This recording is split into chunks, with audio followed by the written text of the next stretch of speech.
Thank you. My name is Andrew Stoltmann, and I'm Mr. Wingate's attorney. I'm also the president-elect and executive vice president of PIABA, the Public Investor Arbitration Bar Association, the plaintiffs' organization that represents people like Mr. Wingate.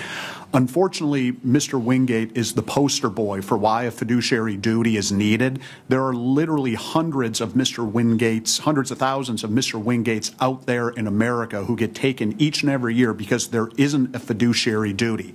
And the concept is so simple. It's simply having financial professionals put their clients' interest ahead of their own. Any other profession, from a doctor, a lawyer, a CPA, that's sacrosanct. You, of course, do that. But the securities industry has fought this thing tooth and nail despite wonderful efforts from the DOL to get this rule through, and now it's effectively being gutted. There are inherent fees and conflicts in the sort of investments that Mr. Wingate got. These non-traded REITs and so many other ones that non-fiduciaries can recommend literally drain off money that should go in his pocket, and instead it goes in the broker's pocket. We face a very difficult retirement crisis in this country, not just because people aren't saving enough, but an equally and actually likely bigger part of it is that the returns they get are being siphoned off each and every year because brokers aren't required to put the client's interest ahead of their own interest.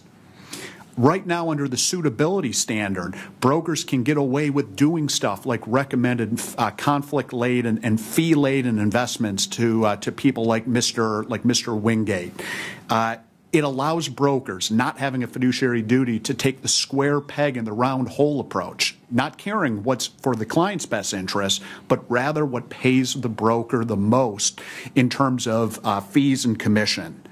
The securities industry continues to promulgate repeated lies with respect to this issue. They take the position that, gee, having a fiduciary duty will eliminate choice for small investors. That doesn't pass the red face test. California has had a mandatory fiduciary duty for over 20 years, and there's not one scintilla of evidence that small investors have been crowded out of the market or haven't got the sort of advice that they've needed. Brokerage firms also aggressively, confusingly advertise their services as fiduciary services. And then when we get into the FINRA arbitration system, they say, well, we're nothing more than mere order takers. We're not fiduciaries.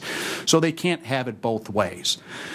There's no faster way to clean up the securities industry and the inherent conflicts in the securities industry than for retirement accounts making certain that financial advisors are fiduciaries. In closing, there are hundreds of thousands of Mr. Wingates out there who won't be able to retire or have to delay their retirement in excess of 5, 10, 15, 20 years unless this fiduciary duty rule goes through. Thank you. Thanks so much, Mr. Wingate, and thanks, Mr. Stoltmann.